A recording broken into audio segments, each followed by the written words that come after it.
Hi, and welcome to Mission Control Houston. And welcome with me today, Dina Contella, one of our Flight Director team members for the International Space Station, a veteran spacewalk or EVA officer before she became a Flight Director, and somebody who's been working with the troubleshooting activities on the spacesuit that we had trouble with on July 16 when Luca Parmitano had a lot of water fill up in his helmet. And she's been working very closely with the team that's pulling together the troubleshooting activities and trying to figure out exactly what happened there.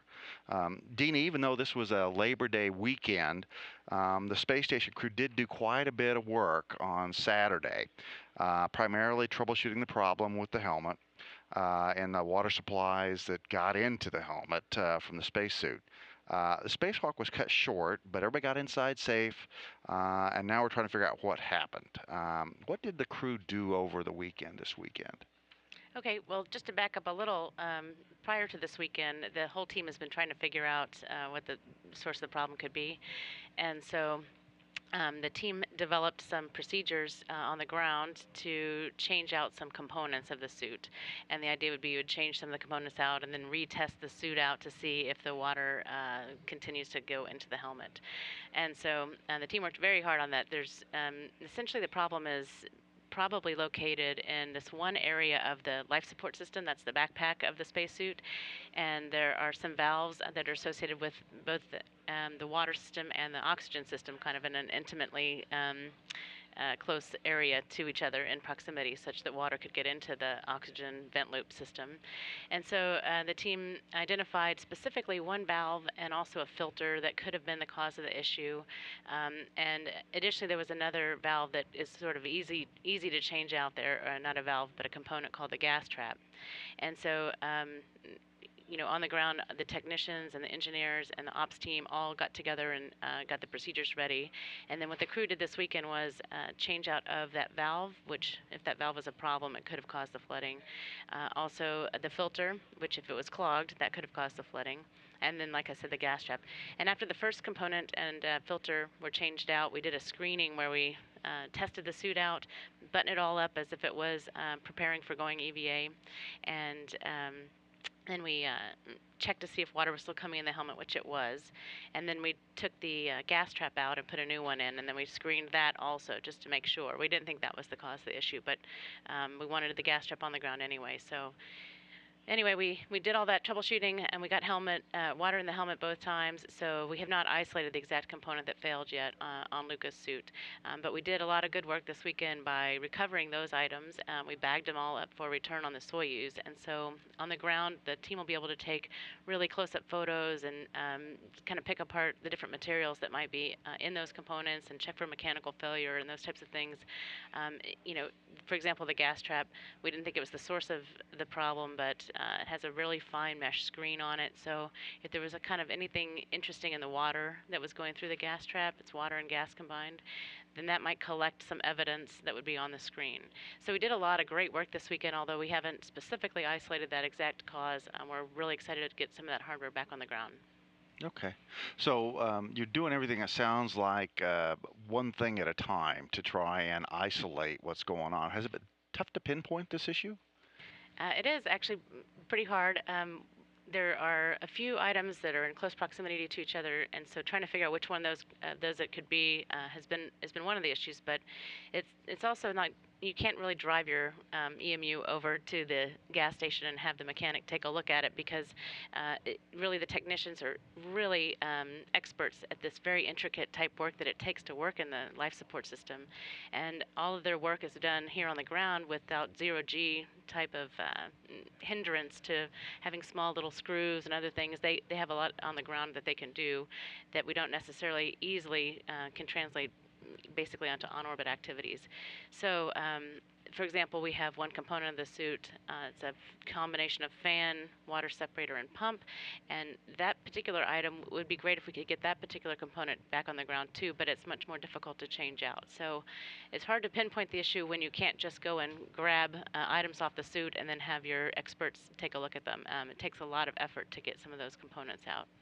Well, and the crew members have a lot of training in how to operate their suits, but maybe not so much, and some in how to maintain them, but maybe not as much in troubleshooting. And so you're trying to give them really good procedures to get all this done, and everything's a little bit harder to do in zero G too, right? Exactly. And so as an example, the work that we did over the weekend, there's some very small, tiny screws that we didn't want to have get lost. So we set up some mesh over the end of a vacuum cleaner to try to catch some of those components. But the development of all that type of stuff, you don't want the crew necessarily to try to do it themselves. We'd like to try to give them the best techniques possible since they've never laid eyes on the hardware. So trying to translate what these expert technicians are doing on the ground into something that can be done in zero G is just something that takes quite a bit of work. Okay. Well, now there's a formal mishap investigation board that's been formed to look at this issue. So why do we need the crew to do all this troubleshooting now? Okay, well, the Mishap Investigation Board is kind of an independent review, but space station ops continue every day. So the crew is doing science every day, and there's vehicles that are coming and going, and there's a lot of potential contingencies or off-nominal situations that could crop up that would require a spacewalk. And so should one of these crop up, we would like to be ready to say that we understand what the failure is and what we would do in case the water was starting to come into the helmet again, such that we would be able to say we might be able to go out and perform an EVA in an off-nominal situation. So while the Mishap Investigation Board is working that, at the same time we're trying to understand how we could get to the point where we could say we could go and perform another EVA, working on the operation procedures for the crew in case it happened again. And additionally, we're working with the Mishap Investigation Board on the gathering of the evidence and bringing it to the ground. This is good information that they need as well as the rest of us. I'd say maybe the space station team in general is all trying to collect the same evidence, and then the Mishap Investigation Board is hand in hand wanting that same information. So working hand in hand, but they're doing more of an independent review. Okay. To the layman, it seems a little strange that you'd put the air and water systems so close together that they could cross over. Can you explain? Is that just because you have to shrink things down so small for use in space? Well, they're intimately tied together because the spacesuit is cooled by water, and so we feed water into something called a sublimator, and the sublimator forms when the water hits the sublimator in a vacuum, it forms a sheet of ice, and then that ice sublimates off. It basically turns to vapor immediately, and that whole process gives the suit cooling. And in addition to cooling the components of the suit, it's used to cool the crew member's body off. And you can see here there's water in the helmet. This is basically what Luca was experiencing, but this is us inside the cabin doing some testing here. But back on the sublimator, so that particular loop, it cools off the oxygen that the crew member's breathing as well, and it condenses. For example, your breath has a little bit of moisture in it, and your sweat, and that kind of thing. So the sublimator helps to condense that out like an air conditioner a little bit. So you can see how the vent loop and the oxygen loop have to be intimately tied together. And also you could see bubbles that would occur potentially in your cooling loop system, and you want to get the bubbles out, and hence the gas trap. So there's a few ways in which they're tied together, and we have to use the water to cool the oxygen, and we use a water separator specifically to keep those two separate, water and oxygen. In this particular case, though, the water separator, I guess theorized that the water separator allowed flooding to go into the vent loop in this particular case, but what the root cause is still unknown. Okay. And we were looking at that picture of the helmet, and basically the air that circulates in the helmet comes over the back of the head, and that's what we were looking at there. Exactly. So, And so water actually was basically entering at that point and coming up over the top of the head in this particular case. It also comes around the sides. It has to do with the geometry of the vent pad. okay. So how big of a team is working on this? Sounds like you guys didn't get a full Labor Day weekend. Well, that's true. So we've been working on this for quite some time over the course of several weeks. I'd say the majority of the team is really the spacesuit team, Of course, other disciplines are affected, like our life support system officers and things like that. But our operations team and our engineering team and all those expert spacesuit technicians, as I mentioned, they've been working several weeks in a row, and we really wanted to give everyone Labor Day weekend off. But unfortunately, the way the crew scheduling and all of our science worked out, we really wanted to do those operations on Saturday. So we did have a lot of the key individuals here in the control center on Saturday, and then we had to do a little bit of, maybe I'd call it telework or work from home on Sunday. But we did try to give the folks Monday off. Well, that's good. Let's change gears here a little bit, and I know you're not as in the middle of the preparations for the cargo vehicle departure that's coming up tomorrow, but can you just kind of give us a broad overview while we got you here of what it's like to get a cargo vehicle like HTV ready to go? Okay, well, today, as a good example, as I walked up, I heard you talking about the fact that we have Luca right now in the vestibule. Essentially, you need to get everything prepped and ready to go between HTV and the space station, our Japanese cargo vehicle and the space station. So there's this area called the vestibule in between where you have jumpers and hoses and things that would allow you to supply air and power and data in between the two vehicles. So basically, you need to close all that out so that HTV can depart.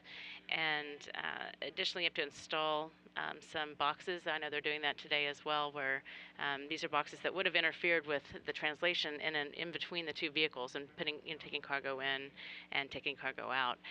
But we want to reinstall those. Those boxes will help control the bolting or the unbolting in this particular case for the release. And so I know the crew is doing that today as well. And then overnight, the ground will do some preparations for the demate as well. And then, of course, tomorrow is the release. And the crew I know has been practicing as well for the release.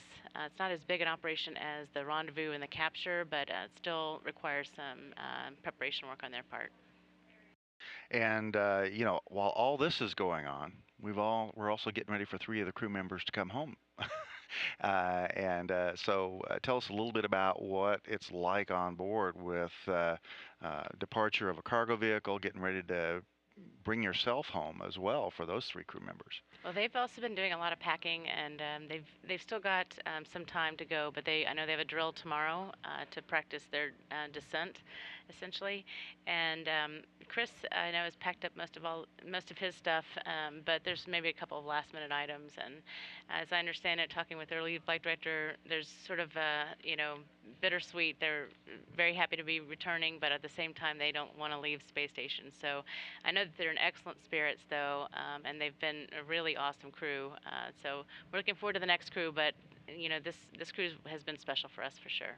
Oh, great. Dina Contella, a flight director and key member of the team that is troubleshooting the spacesuit problem. Thanks again for joining us today, and good luck with your continued work on figuring out what's going on there. Thank you very much. Hope we solve the problem soon. Great. Thanks, Dina.